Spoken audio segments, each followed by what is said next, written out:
Welcome to new TV Telugu. Natural star Nani ప్రస్తుతం వరుసగా సినిమాలు చేస్తూ బిజీగా ఉన్నారు. వరుసగా హిట్స్ కొడుతూ దూసుకుపోతున్నాడు నాని. దసరా సినిమా నుంచి మొదలుపెట్టి హాయ్ నాన్న, సరిపోదా శనివారం సినిమాలతో హిట్స్ అందుకున్నాడు. సరిపోదా శనివారం సినిమా 100 కోట్లకు పైగా వసూలు చేసి రికార్డ్ క్రియేట్ చేస్తుంది. ఇక నాని ప్రస్తుతం హిట్ 3 సినిమా చేస్తున్నాడు. నాని ప్రొడక్షన్ హౌస్ లో హిట్ సినిమా సీక్వెల్స్ తెరకెక్కుతున్నాయి. ఇక నాని ఇప్పుడు హిట్ 3 తర్వాత దసరా దర్శకుడితో మరో సినిమా చేస్తున్నాడు. ఇదిలా ఉంటే తాజాగా పవన్ కళ్యాణ్ పై ఆసక్తికర కామెంట్స్ చేశారు.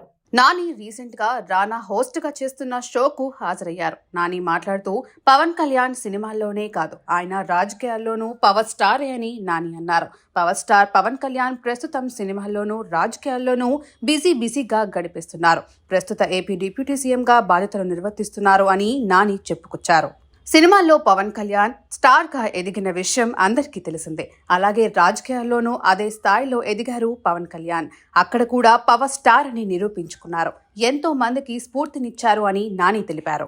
ఈ కమెంట్స్ పై రానా స్పందిస్తూ పవన్ చాలా కష్టపడి ఈ స్థాయికి వచ్చారు. ఆయన నిజంగానే సూపర్ స్టార్ అని రానా అన్నారు. ఇక పవన్ లైనప్ చేసిన సినిమాల్లో హరిహర వీరమల్లు, ఉస్తాద్ భగత్ సింగ్, ఓజీ ఉన్నాయి. వీటిలో ఏ సినిమా ముందు విడుదల అవుతుందా అని ప్రేక్షకులు, పవన్ అభిమానులు ఈగర్ గా ఎదురుచూస్తున్నారు.